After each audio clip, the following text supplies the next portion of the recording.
नमस्कार शुक्र साथियों। आज मैं आपको एक ऐसी घटना सुना रही हूँ, एक ऐसा सच्चा दृष्टांत सुना रही हूँ जो आज के इस काल में स्वार्थी लोगों से भरे हुए जीवन में बड़ा ही मुश्किल और अविश्वसनीय सा लगता है, परंतु सत्य है। धर्म जीवन को अनुशासित करने वाली एक अनोखी विधा है। अगर ये सच है तो उसका प्रैक्टिकल रूप समाज सेवा है, ये भी हमें मानना ही पड़ेगा। ऐसे में अगर एक सच्चा समाज सेवक है तो वो किसी भजनानंदी धार्मिक व्यक्ति की तुलना में कम नहीं हो सकता। उसका मूल्यांकन यदि हम करें तो वो अनेक धार्मिक लोगों के ऊपर छाया ही बैठेगा। मनुष्य में जब से वो जन्म लेता है तब से उसकी शुरुआत सेवा से होती है और जीवन का अंत भी सेवा से ही होता है। जीवन का आदि और अंत, ये दोनों अवस्थाएं ऐसी होती हैं दोस्तों कि जब मनुष्य अशक्त और असमर्थ होता है, बिल्कुल बचपन में मलमूत्र में भरा हुआ, कितना असहाय होता है अगर माँ उसको ना संभाले। मक्खी भी अपनी नहीं उड़ा सकता। और बुढ़ापे की तो बात सभी जानते हैं कि बुढ़ापे में कैसी हालत हो जाती है, कैसा लाचार हो जाता है इंसान जब उसकी इंद्रियां जवाब दे जाती हैं, शरीर दुर्बल हो जाता है, किसी काम का नहीं रहता। तो बुढ़ापा और जवानी यानी जीवन का आदि और अंत, जन्म और मृत्यु, दोनों के बीच में होता है जीवन। और ये मध्यवर्ती अंतराल ही ऐसा है जिसमें इंसान समर्थ और योग्य होता है और उसका अभिमान साथ में आसमान पर भी होता है। यही वह काल है जब अगर चाहे तो समाज के ऋण को चुका सकता है इंसान। समाज का हमारे जीवन पर बहुत उपकार होता है। अगर हम समाज के ऋण को ऋण ना समझें, उसको ना चुकाएं और जन्म से लेकर मृत्यु तक दूसरों की सेवाएं ही लेते जाएं, तो बड़ी एहसान फरामोशी होती है। और जीवन में मरने के बाद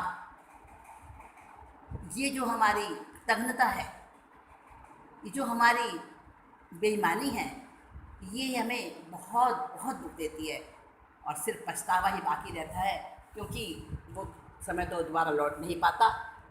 इसलिए समझदार लोग सेवा की महत्ता को समझते हैं और अपनाते हैं। ऐसे ही एक व्यक्ति हैं डॉक्टर शरद कुमार दीक्षित, जो अभी न्यूयॉर्क के ब्रुकलिन क्षेत्र में रहते हैं। वैसे वो दक्षिण भारतीय हैं। डॉक्टर दीक्षित भारत मूल के एक सुयोग्य प्लास्टिक सर्जन हैं। लगभग 3 दशक से वो सेवा की ऐसी प्रतिमूर्ति बने हुए हैं कि उसका उदाहरण कहीं भी मिलना बहुत बहुत मुश्किल है। समाज में रहने वाला वैसे तो हर व्यक्ति एक दूसरे की कुछ ना कुछ सहायता करता है, प्रत्यक्ष या परोक्ष, और एक दूसरे की सेवा और सहयोग लेता भी है। चाहे वह नहीं करना चाहे किसी की सेवा, परंतु फिर भी किसी अपरिहार्य कारण से वो कुछ ना कुछ तो करता ही है दूसरों के लिए, चाहे अपने परिवार के लिए करे, चाहे पड़ोस के लिए करे, या अपने सीनियर या जूनियर के लिए करे। परंतु सेवा एक ऐसी उच्च स्तरीय भावना का नाम है, और वह सेवा जब तक निस्वार्थ नहीं करें, जब तक वो बिल्कुल विशुद्ध भावना से नहीं करें, तब तक वो सेवा नहीं कहलाती। परंतु ऐसी निस्वार्थता अगर कहीं पर हम ढूंढें, खोजने चलें, तो आज इस पंचम आर्य में वो डॉक्टर दीक्षित के जीवन में हम देख पाते हैं। त्याग और समर्पण का ऐसा अद्भुत समन्वय है उनका जीवन कि बिरला ही मिलता है। जब वो पढ़ते थे, विद्यार्थी जीवन में, स्टूडेंट लाइफ में थे, तब अक्सर दीक्षित सोचा करते थे कि जीवन का सिर्फ लेना ही लेना है, समाज को निष्क्रिय होकर क्या हम दे नहीं सकते? ये भी तो हमारा उत्तरदायित्व बनता है। और अगर हम लेते ही रहें तो फिर धर्म और अध्यात्म कैसा, उसकी उपयोगिता क्या? धर्म जीवन को अनुशासित करता है। यदि ये सच है तो सेवा भी सच है। ऐसे में एक समाज सेवक अगर आदर पाता है तो उसमें कोई अतिशयोक्ति नहीं। अगर एक धार्मिक भजनानंदी को सम्मान मिलता है तो समाज सेवक को भी मिलना चाहिए। कई बार वो सोच में पड़ जाते, विचलित हो उठते कि मुझे कौन सा रास्ता अपनाना चाहिए कि मेरा स्वार्थ और परमार्थ दोनों ही सके।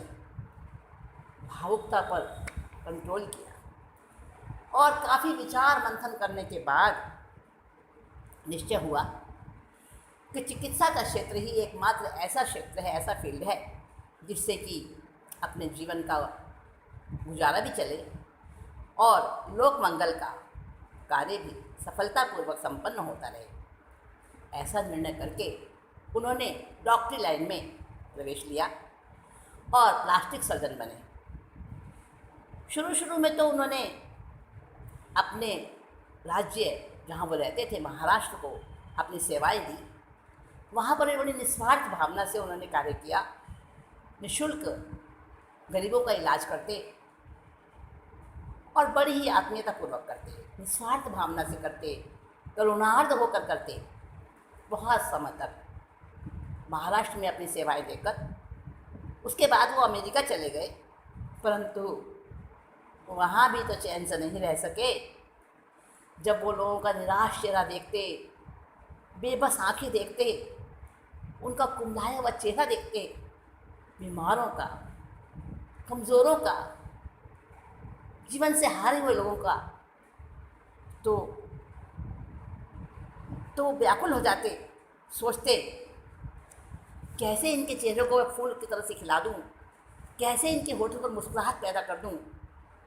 और जब अपने विवशता का ध्यान आता, मैं नहीं कर सकता, किस किस को सुखी बनाऊंगा, किस किस को रोते हुए को हंसाऊंगा, मैं अपनी विवशता पर रोकर रह जाते, मन मसोस कर रह जाते। धन और साधन के बिना अच्छी से अच्छी योग्यता भी निकम्मी होती है, पंगु होती है।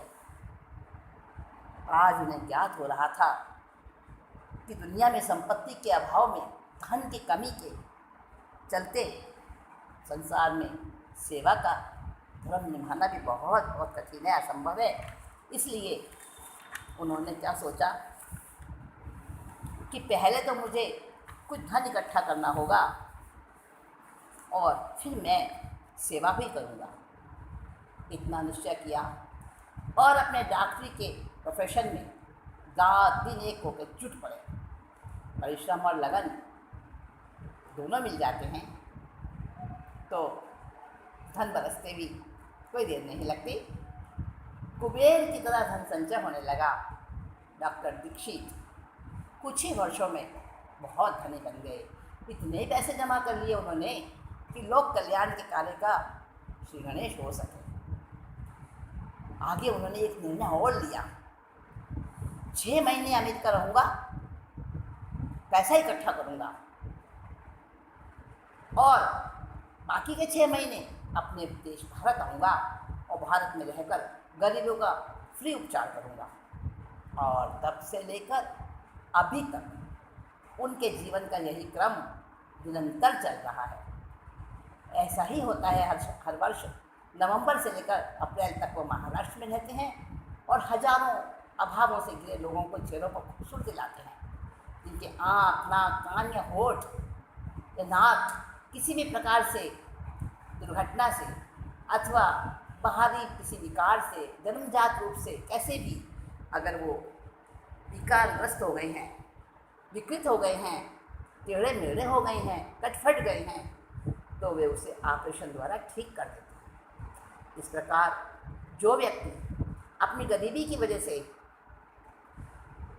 अपने उन विकृत अंगों को ढोने के लिए लाचार थे, मजबूर थे, अब वो अपनी इस विकृति निवारण के बाद काफ़ी प्रसन्नता अपना अनुभव करते हैं। दुआएं देते हैं डॉक्टर दीक्षित को।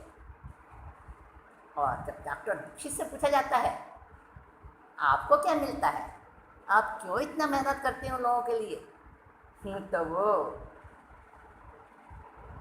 बड़े सीधे साधे शब्दों में कहते हैं ऑपरेशन के बाद लोगों के मुरझाए चेहरे पर जो चमक आती है ना, उसको देखकर मुझे अपार संतोष होता है। और मैं ईश्वर से प्रार्थना करता हूँ, हे ईश्वर, इस योग्य इनको बनाए रखना कि लंबे काल तक ये अपना कार्य करते रहें। कहते हैं उनका मत है, उनका विचार है कि परलोक में यदि कहीं स्वर्ग और मुक्ति जैसा आनंद अगर है तो कदाचित मैं जब मरीज को देखता हूँ खुश होते हुए, तो उससे बढ़कर कोई आनंद नहीं होगा, कोई स्वर्ग नहीं है, कोई मुक्ति नहीं है उससे बढ़कर। और दोस्तों, उपचार के लिए जिस ऑपरेशन थिएटर का वो उपयोग करते हैं ना, वो एकदम से साधारण होता है, काम चलाऊ होता है। उसमें सिर्फ 2 मेज़ें होती हैं, 2-4 कुर्सियाँ होती हैं और थोड़े से अत्यंत आवश्यक उपकरण होते हैं। उनकी सहायता के लिए 2 महिला सहयोगी होती हैं और ऑपरेशन के दौरान उनको सहयोग करती हैं। प्रतिदिन 30 से लेकर 35 ऑपरेशन करते हैं और इतने थक जाते हैं डॉक्टर दीक्षित, इतने थक जाते हैं कि उन्हें आराम की आवश्यकता महसूस होती है। और इसके बावजूद भी अगर कोई रोगी कहता है कि मुझे आज ही ऑपरेशन कराना है, बहुत जल्दी में हूँ, तो उसका ऑपरेशन भी कर देते हैं। अपनी थकावट को नज़रअंदाज करके टालते नहीं उसे, पर ऐसा बहुत कम होता है। और बता दूं आपको कि एक ऑपरेशन पर आमतौर पर 20,000 का खर्चा आ जाता है, लेकिन मरीजों से तो एक पाई भी नहीं लेते वो। इलाज तक और रहने सहने तक, जब तक वो ठीक ना हो जाएं, चलने फिरने लायक ना हो जाएं, तब तक उनको अपने ही खर्च पर वो वहाँ रखते हैं। इलाज पूरा होते छुट्टी दे देते हैं उनको। और इस प्रकार से ये धर्मार्थ इलाज, इसमें प्रतिवर्ष हज़ारों डॉलर उनका खुद का खर्चा हो जाता है। इसके बाद भी वो 20 वर्षों से भी अधिक समय से 30 वर्ष लगभग हो गए होंगे अपनी इस सेवा को जारी रखे हुए हैं। जब उनसे इसका कारण पूछा जाता है तो कहते हैं ध्यान और समाधि का आनंद तो बड़ा ही अद्भुत है। मैंने ऐसा पढ़ा है, ऐसा सुना है, ऐसा जाना है साधकों से, किंतु मुझे उसका अनुभव नहीं, न ध्यान का न समाधि का। मैं ऐसा धार्मिक नहीं हूँ, परंतु अपना कार्य करके ईमानदारी से मन की भावनाओं को समझकर उसी के अनुसार सेवा भावना से निस्वार्थ पूर्णता से अपना जब मैं कार्य कर देता हूँ, मरीज को स्वस्थ कर देता हूँ, उसको जीवन जीने लायक उत्साह दे देता हूँ, तो मुझे जितना आत्मिक संतोष मिलता है किसी भी प्रकार से मैं समझता हूँ वो समाधि से मिलने वाले आनंद से कम नहीं होगा। उनका निजी अनुभव है कि विराट ब्रह्म की उपासना उस ईश्वर उपासना से बहुत बहुत ज़्यादा चमत्कारिक है, जिसे हम अपने व्यक्तिगत स्वार्थ के लिए मंदिर में, मस्जिद में, गुरुद्वारों में, धर्म स्थलों में सिजदा करने जाते हैं, धर्म क्रियाएँ करते हैं, मुझे ये मिल जाए, मुझे वो मिल जाए, सिर्फ अपने लिए तो मांगते हैं, अपने परिवार के लिए मांगते हैं। और मैं जो कुछ कर रहा हूँ इसमें मुझे कोई अहंकार नहीं, अपने को मैं स्पेशल नहीं समझता। मैं क्या कहूँ कि मैं तो कोई पूजा पाठ भी नहीं करता हूँ। मुझे विरोध नहीं है कि मुझे लोग मंदिर जाते हैं क्यों जाते हैं, मस्जिद जाते हैं क्यों जाते हैं, पूजा पाठ करते हैं तो ना करें, मैं ऐसा कभी नहीं कहूँगा। मुझे उनसे कोई विरोध नहीं, आस्तिक होने के नाते वो सब ऐसा करते हैं। परंतु मेरा कहना सिर्फ यही है कि जैसे परीक्षा परीक्षा परीक्षा पुस्तक पुस्तक पुस्तक रखने से कोई भी विद्यार्थी उत्तीर्ण नहीं हो सकता, उसी प्रकार केवल भगवान का नाम जप कर उसे प्राप्त नहीं किया जा सकता। उसके लिए तो भगवान का काम भी तो करना पड़ता है ना, और ये काम मानवता की सेवा से बढ़कर दूसरा कोई नहीं हो सकता। उनका व्यक्तिगत विचार है। वो कहते हैं मैं ऐसा सोचता हूँ। और देखिए बंधुओं, बड़े ही दुख की बात है, विधि की विडंबना ही कहना चाहिए कि जो व्यक्ति अपना समस्त वैभव, पूंजी, आराम, चैन लुटाकर दूसरों को स्वस्थता दे रहा है, खुशियाँ दे रहा है, आनंद बांट रहा है, आज वो अनेक रोगों का शिकार है। डॉक्टर शरद कुमार दीक्षित स्वयं कैंसर के मरीज हैं, दिल की बीमारी भी है।